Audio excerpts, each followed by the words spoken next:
Hi hello welcome to post 360. నేను మీ Murali Rapalli. Hyderabad central university HCU అని సింపుల్ గా పిలుస్తూ ఉన్నారు, అందరికి అర్థం అవ్వాలి కాబట్టి దాని ఒరిజినల్ నేమ్ కూడా హైదరాబాద్ సెంట్రల్ యూనివర్సిటీ అని చెప్తూ ఉన్నాను.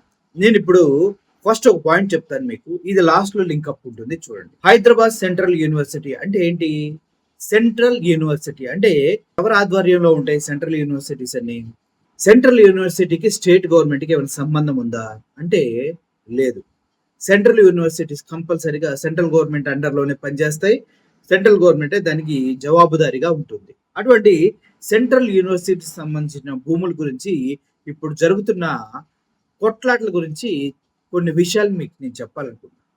అసలు ఉన్న పలంగా వెళ్ళి 400 ఎకరాలు మాకు కావాలి, ఆ 400 ఎకరాలని మేము దున్నేస్తాం, ఆ 400 ఎకరాల్లో ఉన్నటువంటి చెట్లను పీకేస్తాం, ఆ 400 ఎకరాలు వేలంపాట పెడతాం అని చెప్పడం వెనుక రేవంత్ రెడ్డి సర్కారు యొక్క ఉద్దేశం ఏంటో అనేది ఎవరికీ అర్థం కాదు. ఎందుకంటే ఈ భూములు హెచ్సియు సంబంధించిన భూములు, వీటిలో రేవంత్ రెడ్డి సర్కార్కి ఎటువంటి సంబంధం ఉంది అని ప్రతి ఒక్కరూ ప్రశ్నించవలసిన అవసరం ఎంతైనా ఉంది. అయితే ఇక్కడ రేవంత్ రెడ్డి సర్కార్ ఏం చెప్తూ ఉందంటే 2004లోనే చంద్రబాబు నాయుడు గారు సీఎంగా ఉన్నప్పుడే ఈ హెచ్సియు భూముల్ని గవర్నమెంట్కి ఇచ్చేశారు. ఆ గవర్నమెంట్కి హెచ్సియు భూముల్ని 400 ఎకరాలు ఇచ్చేసిన తర్వాత అదే చేర్లింగపల్లి సర్వే నెంబర్ 25లో ఉన్నటువంటి దగ్గర 530 ఎకరాలని ఆంధ్రప్రదేశ్ గవర్నమెంట్కి అప్పుడు చంద్రబాబు నాయుడు గారి హయాంలో ఇచ్చేయడం జరిగింది. సో దానికి కాంపన్సేషన్గా ప్రత్యామ్నాయంగా ఇంకొక గోపన్నపల్లి అనే ప్రదేశంలో 300 ఎకరాల భూమిని సర్వే నెంబర్ 36-37లో హెచ్సియుకి కేటాయించడం జరిగింది. సో ఇప్పుడు ఈ భూములు ఏవైతే మేము కోర్టులో కొట్లాడి తెచ్చుకున్నామో ఆ భూములన్నీ గవర్నమెంట్కే సొంతం అని మాట్లాడుతూ ఉన్నారు. సరే, ఇప్పుడు నిజంగానే అటువంటి అగ్రిమెంట్ జరిగినప్పుడు హెచ్సియు భూముల్ని గవర్నమెంట్కి ఇచ్చేసినప్పుడు మరి గవర్నమెంట్ హెచ్సియుకి ఇచ్చిన భూములు ఎక్కడున్నాయి? ఆ సర్వే నెంబర్లో భూములు వీళ్ళకి ఇచ్చినట్టుగా డాక్యుమెంట్స్ ఏవి, అవి రిలీజ్ చేయండి. ఇప్పుడు 400 ఎకరాలు తీసుకొని మీరు ఇంకొక 300 ఎకరాలు అత్యంత ఖరీదు కలిగిన ఇచ్చాయంట. అటువంటి భూములు ఎక్కడున్నాయి? అవి ఎందుకు ఇప్పటి వరకు హెచ్సియుకి అటాచ్ చేయలేదు? First point. Number 2, Revanth Reddy గారు అసెంబ్లీలో మాట్లాడుతూ అక్కడ నెమళ్ళు లేవు, జంతువులు లేవు, లేడులు లేవు, దుప్పులు లేవు, ఉన్నది మాత్రం గుంట నక్కలే అన్నాడు. రేవంత్ రెడ్డి గారు, మీరు ఒక రాష్ట్రానికి ముఖ్యమంత్రి అని మర్చిపోయి అబద్ధాలు ఎలా మాట్లాడతారో నాకు ఇప్పటికీ అర్థం కావట్లేదు. మీరు ఒక హుందాగా బిహేవ్ చేయవలసినటువంటి ఒక అత్యున్నత పదవిలో ఉన్నారు, కానీ ఇటువంటి అబద్ధాలు అసెంబ్లీలో ఎలా మాట్లాడుతున్నారో నాకు అర్థం కావట్లేదు. అంటే గతంలో మీరు చెప్పారు మేము అబద్ధాలు ఆడతాం, ఫేక్ ప్రచారాలు చేస్తాం, అది నమ్మే ప్రజలు మాకు ఓటేస్తున్నారు, నమ్మటం వాళ్ళు తప్పని మీరు అన్నారు. కరెక్టే, నమ్మటం వాళ్ళు తప్పే. కానీ ఇప్పుడు సమాజం అలా లేదు సార్. అఫ్ కోర్స్ మిమ్మల్ని నమ్మి గెలిపించుండొచ్చు, మీరు హైడ్రా అని అవి ఇవి కూల్చేస్తూ ఇప్పుడు అలాగే హెచ్సియు భూములను కూడా స్వాధీనం చేసుకొని వాటిపైన ఏదో చేయాలని చూస్తున్నారు. నాకు అదే అర్థం కావట్లేదు. సరే, మీరు చెప్పినట్టుగానే మేము ఒప్పుకుంటాం సార్, గవర్నమెంట్ కొట్లాడి తెచ్చింది. అసలు ఈ భూములన్నీ హెచ్సియు నుంచి ఎవరు కట్టబెట్టారో మీకు ఏమైనా ఐడియా ఉందా? బేసిక్గా అన్నీ తెలిసే ఉంటాయి రేవంత్ రెడ్డి గారికి, కానీ ప్రజలకు తెలియాలి కాబట్టి నేను ఆ విషయాన్ని మీకు చెప్పాలని చూస్తున్నాను. 2004లో జూన్లో ఇంకో 1-2 monthsలో ఎలక్షన్స్ ఉండగా చంద్రబాబు నాయుడు గారు ఆపద్ధర్మ ముఖ్యమంత్రిగా కొనసాగుతున్న టైం అది. ఆ ఆపద్ధర్మ ముఖ్యమంత్రిగా ఉన్నప్పుడు చంద్రబాబు నాయుడు గారు తీసుకున్నటువంటి ఒక దరిద్రమైన నిర్ణయమే ఇప్పుడు హెచ్సి భూముల్ని రేవంత్ రెడ్డి లాక్కోవడానికి గల కారణం. అప్పుడు ఈయన ఐఎంసి అనే ఒక సంస్థకి, అదే బిల్లీరావు, ఐఎంసి భారత్ అనే ఒక సంస్థకి బిల్లీరావు అనే వ్యక్తి దాన్ని స్థాపించాడు. అది పెద్ద బోగస్ కంపెనీ అని అందరికీ తెలుసు. బిల్లీరావు అనే వ్యక్తి చంద్రబాబు నాయుడు గారికి చాలా క్లోజ్ అనమాట, సన్నిహితులు వీళ్ళిద్దరు. సో అటువంటి బిల్లీరావు గారికి ఈయన ఇచ్చినటువంటి ఈ 400 ఎకరాల భూమిని ఆపద్ధర్మ ముఖ్యమంత్రిగా ఉండి దారాదత్తం చేశాడనమాట. సో ఆ టైంలో నుంచి బిల్లీరావు గారు నెక్స్ట్ ఎలక్షన్స్ వరకు దాన్ని ఏం చేయలేదు. అంటే తొందరలో నెక్స్ట్ మంత్ 2 మంత్స్‌లోనే ఎలక్షన్స్ వచ్చినాయి. జూలైలో, ఆగస్టులో వేరే వైఎస్ రాజశేఖర రెడ్డి గారు అధికారంలోకి వచ్చారు. అప్పుడు వైఎస్ రాజశేఖర రెడ్డి గారు ఈ ఫైల్ తీసుకొని చూసినప్పుడు హెచ్సియు భూములు దగ్గర దగ్గర 400 ఎకరాలు అక్రమంగా ఎవడికో కట్టబెట్టాడు బిల్లీ రావు అనే వ్యక్తికి. ఇది చాలా దారుణం కదా అని చెప్పేసి దాన్ని కోర్టులో కేసు వేయడం జరిగింది. ఇప్పుడు 21 సంవత్సరాల క్రితం చంద్రబాబు నాయుడు గారు వేసినటువంటి ఒక దరిద్రమైనటువంటి స్కెచ్ ఇప్పుడు హెచ్సియు, అదేవిధంగా ఉస్మానియా యూనివర్సిటీ పరిసర ప్రాంతాల్లో ఉన్నటువంటి స్టూడెంట్స్ అందరి జీవితాల్ని కలిచివేస్తుంది, వ్యవస్థల్ని అతలాకుతలం చేస్తుంది. అసలు చంద్రబాబు నాయుడు గారు అపధర్మ ముఖ్యమంత్రిగా ఉండి ఇటువంటి స్టెప్ ఎందుకు తీసుకున్నారు? అసలు లాస్ట్ మూమెంట్ లో బిల్లీ రావు గారికి 400 ఎకరాలు ఎందుకు కట్టబెట్టారు? అది కూడా హెచ్సియు భూముల్ని. అది తెలిసి ఆశ్చర్యపోవాలి మీరు ఫస్ట్. అంతేగాని చంద్రబాబు నాయుడు గారు ఏదో కట్టాడు కాదు. చంద్రబాబు నాయుడు గారు హైదరాబాద్ ని సర్వనాశనం చేశాడు. నాట్ ఓన్లీ హైదరాబాద్, చాలా చాలా చెరుకు కంపెనీస్ ని చాలా హెచ్ఎంటి పోయింది చివరికి. అటువంటి కంపెనీస్ అని ఎందుకు పోయినాయి? అతి తక్కువ ధరకు భూములు అమ్మేయడం వల్ల.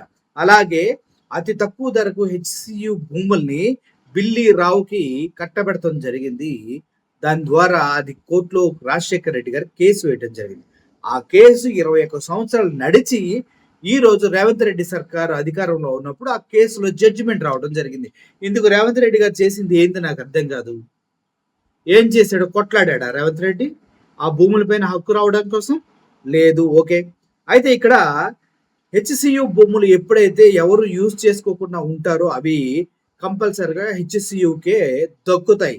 హెచ్సియు అనేది ప్రాపర్టీ ఓనర్. అటువంటి ఓనర్ భూముల్ని ఇప్పుడు బలవంతంగా లాగేసుకుంటూ అక్కడ జంతువులు లేవు, పక్షులు లేవని అసెంబ్లీలో పిచ్చవాగుడు వాగాడు రేవంత్ రెడ్డి. ఒకసారి ఈ వీడియోస్ చూడండి. అక్కడ ఉన్న జంతువులు, ఈయన పంపించిన బుల్డోజర్స్, ఈయన పంపించిన ఎక్విప్మెంట్ చూసి ఎంత ఆర్తనాదాలు చేస్తున్నాయో ఒకసారి వినండి. అరుస్తూ, పరిగెడుతూ, పారిపోతూ ఉంటే చండాలంగా మాట్లాడతాడు రేవంత్ రెడ్డి. ఒకసారి చూడండి మీరు. జింకలు, పులులు, సింహాలు లేవు అధ్యక్ష. చుట్టుముట్టుతో కొన్ని గుంటనక్కలు చేరి ఇట్లా వ్యవహరిస్తున్నాయి అధ్యక్ష. చుట్టుముట్టుతో కొన్ని గుంటనక్కలు చేరి ఇట్లా వ్యవహరిస్తున్నాయి అధ్యక్ష. గుంటనక్కలకు గుణపాఠం చెప్తాం అధ్యక్ష.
చూశారు కదా, జాతీయ పక్షి నెమలి అది గుంటనక్క, లేదంటే జింకలు జాతీయ జంతువులు అవి గుంటనక్కల.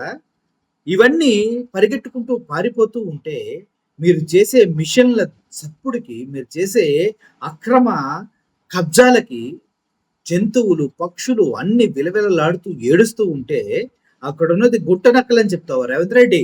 నువ్వు గుంటనక్క ఎవరో, గుంటనక్క పన్నాగాలు పన్ని హెచ్సియు భూములు లాగేసుకోవడానికి పనిచేస్తుంది ఎవడో అందరికీ తెలుసు. అందరికీ తెలుసు రేవంత్ రెడ్డి గారు. మీరు ముఖ్యమంత్రి అయినప్పటి నుంచి హైదరాబాద్ డిస్ట్రాయ్ అవుతూనే ఉంది. మొన్నటి వరకు పేదవాళ్ళ ఇల్లు కూల్చేశారు. ఇప్పుడు హెచ్సియు భూములు లాగేసుకుంటున్నారు. మొత్తం 40,000 కోట్లు ఉన్నటువంటి హెచ్సియు భూముల్ని లాగేసుకుంటూ 20,000 కోట్లకే ఎవరైతే రేవంత్ రెడ్డి అధినేత, రేవంత్ రెడ్డికి బాస్ ఉన్నాడో రాహుల్ గాంధీ, వాళ్ళ బావగారికి కట్టపెట్టే ప్రయత్నం జరుగుతుంది అక్కడ. అర్థమవుతుందా? ఈ భూములన్నీ రాహుల్ గాంధీ బావగారికి, ప్రియాంక గాంధీ మొగుడికి కట్టబెట్టే ప్రయత్నం జరుగుతుంది. దీన్ని మరి సహిస్తూ ఊరుకోవాలా? పక్షులు, నెమళ్ళు చచ్చిపోతుంటే చూస్తూ ఉండాలా? అక్కడ ఒక జింక పాప చావు బ్రతుకుల్లో ఎలా కొట్టుకుంటుందో చూడండి. ఇటువంటి సమాజంలో బ్రతుకుతున్నామా మనం? కొద్దిగా కూడా సిగ్గు లేదు. అధికారం వస్తే ప్రజలకు మంచి చేయాలి కానీ నేను ఉన్నది లాగేసుకుంటా, లేదంటే కట్టుకున్నది కొట్టేస్తా, రైతులకి అసలు నీళ్ళు వచ్చే మార్గాలు అన్వేషించను, కరెంటు బిల్లులు విపరీతంగా పెంచేస్తా. ఏంది ఇది రేవంత్ రెడ్డి గారు? మీరు ఇప్పుడు హెచ్సియు భూములు అనేవి అదేంటి సెంట్రల్ యూనివర్సిటీ కదా, సెంట్రల్ గవర్నమెంట్ ఆధ్వర్యంలో ఉంటాయి. అటువంటిది స్టేట్ గవర్నమెంట్ రేవంత్ రెడ్డి సర్కార్కి ఎటువంటి అధికారం ఉంది? అది చంద్రబాబు నాయుడు అక్రమంగా దోచిపెట్టినటువంటి భూమి. కోర్టులో కేసు వేసింది ఎవరు? రాజశేఖర్ రెడ్డి. రాజశేఖర్ రెడ్డి ఏమని కేసు వేశాడు? ఆ భూములు హెచ్సియువి అక్రమంగా వేరే వాళ్ళకి ఇచ్చారని కేసు వేశాడు. అటువంటిప్పుడు ఆ భూములు హెచ్సియుకే చెందాలి కానీ వేరే వాళ్ళకి ఎలా చెందుతాయి? గవర్నమెంట్కి ఎలా చెందుతాయి? అని సెంట్రల్ యూనివర్సిటీ భూములు సెంట్రల్ గవర్నమెంట్ పరిధిలో ఉంటాయి కానీ స్టేట్ గవర్నమెంట్కి ఏం సంబంధం? దొరికింది కదా అని ఇష్టానుసారంగా మాట్లాడుతూ, జింకలని తోడేళ్లు చేసి గుంటనక్కలు చేసి మాట్లాడుతూ, అక్కడ ఉన్నటువంటి విద్యార్థుల్ని రౌడీలుగా అసాంఘికస్తులుగా వర్ణిస్తూ రేవంత్ రెడ్డి చాలా తప్పు చేస్తున్నారు. విద్యార్థుల ముసుగులో ఏవైతే గత ప్రభుత్వ పెద్దలు రెచ్చగొట్టి పేమెంట్ టీమును పంపించి అరాచకాన్ని సృష్టించే ఈ ప్రభుత్వం ఉపేక్షించలేదు కూడా. ఈ ప్రభుత్వం యొక్క చిత్తశుద్ధి ఏంటో, ఈ ప్రభుత్వం యొక్క నిజాయితీ ఏంటో, ఈ సెంట్రల్ యూనివర్సిటీ అంటే మీరు ఏర్పాటు చేసింది కాదు, కాంగ్రెస్ ప్రభుత్వం ఆనాడు, కాంగ్రెస్ ప్రభుత్వం శ్రీమతి సోనియా గాంధీ, ఇందిరాగాంధీ గారి పేటెంట్ అది. దాన్ని తప్పకుండా మా నాయకురాలు గారి పేటెంట్ ని ఈ ప్రభుత్వం ఎట్టి పరిస్థితిలో ఏ రకంగా ఒక్క అడుగు కూడా మంచి చేసే దాంట్లో వెనకడుగు వేసే ప్రసక్తి. రాబోయే రోజుల్లో ప్రతి దానికి లెక్కలు కడతారు, చూస్తూ ఉండండి. ఈ కుర్రోడు మాట్లాడుతున్నాడు, ఒకసారి వినండి. రేవంత్ రెడ్డి సర్కారు, అదే విధంగా రాహుల్ గాంధీ హెచ్సియుకి వచ్చినప్పుడు ఏ విధంగా అడుక్కున్నారు అనేసి ఒకసారి వినండి. ఫేక్ ఇన్ఫర్మేషన్ ఏమని స్ప్రెడ్ చేస్తున్నారంటే, ఇక్కడ ఉన్న విద్యార్థులు ఎవరైతే నిరసన చేస్తున్నారో వాళ్ళందరూ బీఆర్ఎస్ ఏజెంట్లు అంట. ప్రభుత్వము ఒళ్ళు దగ్గర పెట్టుకోకుండా విద్యార్థులు ఎవరిక్కడ హైదరాబాద్ సెంట్రల్ యూనివర్సిటీ విద్యార్థుల దగ్గరికి మీ రాహుల్ గాంధీ వచ్చిండు. మీ రాహుల్ గాంధీ కాంగ్రెస్ ప్రభుత్వం ఏదైతే ఇప్పుడు తెలంగాణలో పాలిస్తుందో ఆ పార్టీ అధినాయకుడు అని చెప్పుకొని తిరుగుతాడు కదా రాహుల్ గాంధీ. ఇదే కాలేజ్ విద్యార్థుల దగ్గరకు వచ్చి ఓట్లు అడిగిండు. ఇంకొకటి, ప్రభుత్వం ఏమని అంటుందంటే, ఈ అడవిలంట, దీని పక్కనే ఉన్న అడవి ఏదైతుందో కంచె గచ్చిబౌలి అంటే, ఈ అడవి లోపలంట జింకలు లేవంట, పులులు లేవంట, అసలు ఎటువంటి జీవరాశులు లేవంట. ఈ అడవి లోపలంతా నక్కలు ఉన్నాయంట, గుంట నక్కలు ఉన్నాయంట. అంటే పర్యావరణం గురించి విద్యార్థులు మాట్లాడితే గుంట నక్కలు, పర్యావరణం గురించి ఎవరైనా యాక్టివిస్టులు మాట్లాడితే గుంట నక్కలు. ఇక్కడ ఒక ఇంపార్టెంట్ ప్రశ్న నేను వేయాలని అనుకుంటున్నా రేవంత్ రెడ్డికి. ఎవరైతే అసెంబ్లీ సాక్షికి మాట అన్నాడో, మీకు మీ రాహుల్ గాంధీ గుంటనక్కనా? మీకు మీ కాంగ్రెస్ మేనిఫెస్టో ఒక గుంటనక్క మేనిఫెస్టో లెక్క కనిపిస్తుందా?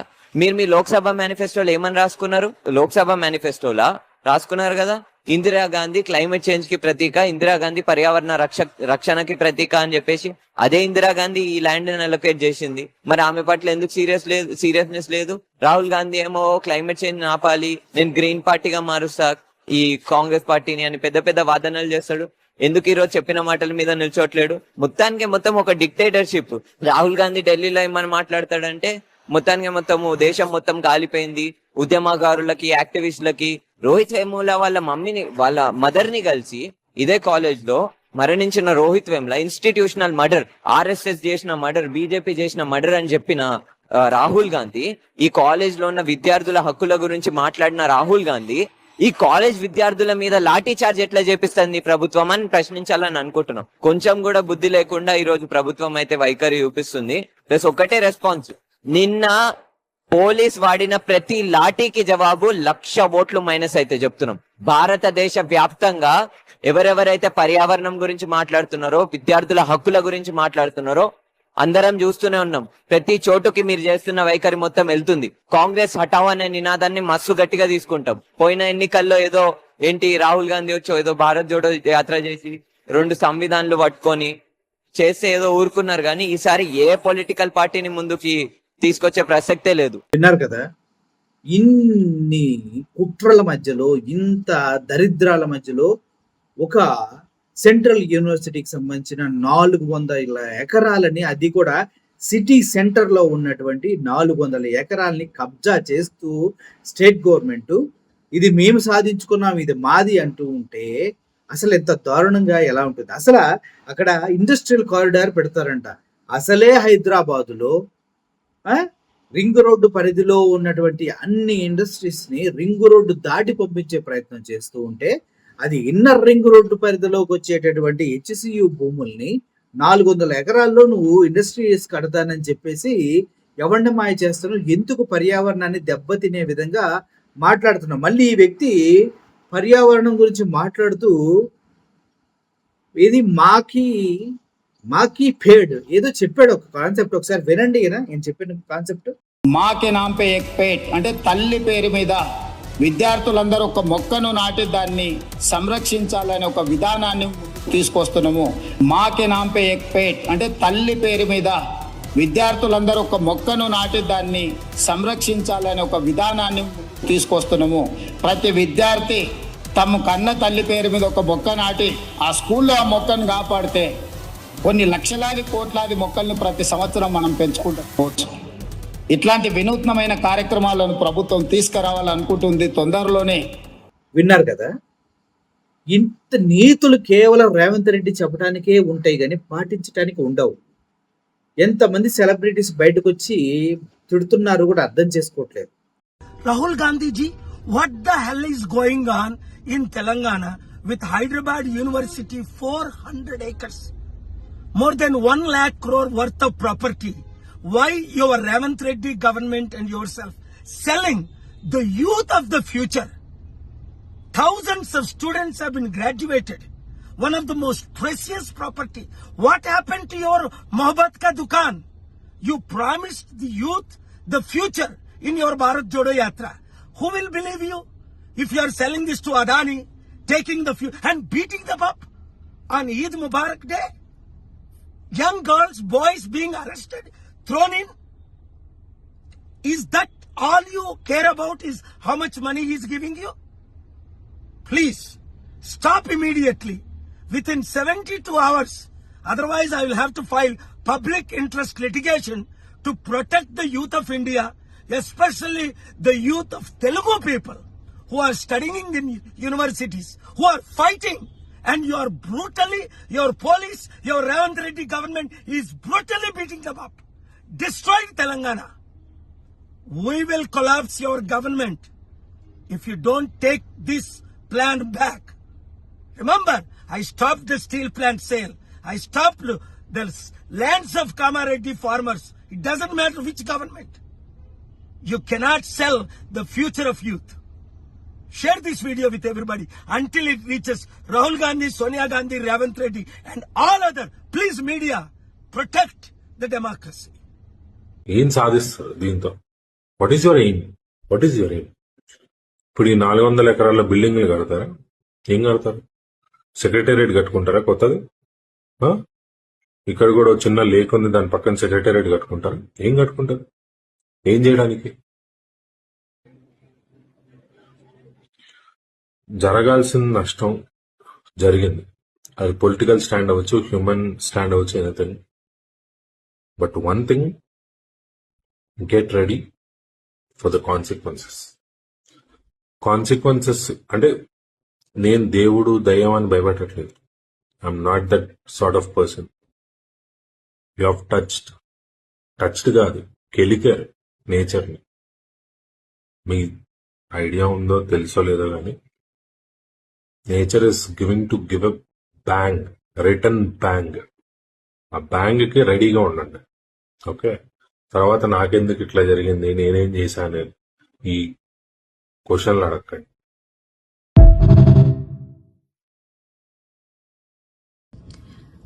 Namaskaram. This is a public, heartfelt request to our Honorable Chief Minister Ravant Reddy garu. నాకు 2 days క్రితం ఆ హెచ్యు గురించి తెలిసింది. కనుక్కున్నాను కొన్ని విషయాల గురించి. That's why I'm making this video. Sir, I'm requesting you as a mother. ఒక తల్లిగా మీకు రిక్వెస్ట్ చేస్తున్నాను.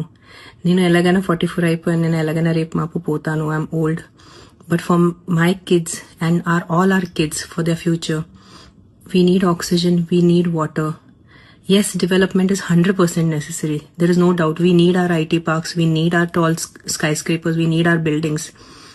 But ఈ ఒక్క 400 acres కుదిరితే ఏదైనా, if there is any possibility, if we can stop it, I'm begging you as a citizen of your state, of your city, sir ఏదో ఒకటే ట్రై చేయండి sir please. If you can, మన దగ్గర ఇంకా చాలా, I think we have thousands of barren land which we can develop. You guys are senior than me, you guys are more, I'm nobody in front of you, అంటే మీ ముందు నేను, you guys all experts in this. But ఒక తల్లిగా ఈరోజు నేను request చేస్తున్నాను, ఒక పర్సనల్గా నేను, నాకు దీంట్లో ఇది లేదు, because as I said I'm old now. Please ఒక్కసారి ఆలోచించుకోండి. Yes, development is necessary. I'm not saying no. We are all here because of the developed cities. But our 400 acres kakunda, because we definitely need oxygen. We need trees, sir. We need our ecosystem around us. Please rethink. It's a heartfelt request to all the officers, all the ministers. As a mother, I'm requesting you, please try to rethink this. If it is possible, it would be a great, huge help, and it's like we'll have a lot of gratitude for you, sir. Thank you. అక్కడున్న జంతువులు, పక్షులు అన్ని చనిపోయినా ఈయనకు అనవసరం. జాతీయ పక్షి నెమలి చనిపోయినా అవనవసరం, జాతీయ జంతువు జింక చనిపోయినా అవనవసరం. ఈయనకు ఆ భూములు కావాలి, ఆ భూముల పైన వచ్చి కమిషన్స్ కావాలేమో అనిపిస్తుంది. ఓవరాల్ గా హెచ్సియులో జరుగుతుంది మాత్రం చాలా చాలా దారుణం. దీనికి ఆరాధ్యుడు, బీజం వేసిన వ్యక్తి చంద్రబాబు నాయుడు గారు అయితే దాన్ని తన శిష్యుడు రేవంత్ రెడ్డి అప్పనంగా లాగేసుకోవాలని చూస్తున్నాడు. ఇది ప్రస్తుతానికి జరుగుతున్నటువంటి దరిద్రమైన రాజకీయం 2 తెలుగు రాష్ట్రాలలో. మీరేమంటారు? హెచ్సియు భూముల్ని రేవంత్ రెడ్డి లాక్కోవటం కరెక్ట్ అంటారా? ఇంత విన్న తర్వాత ఆలోచించండి. Thank you for watching this video. Murali signing off. Thank you so much.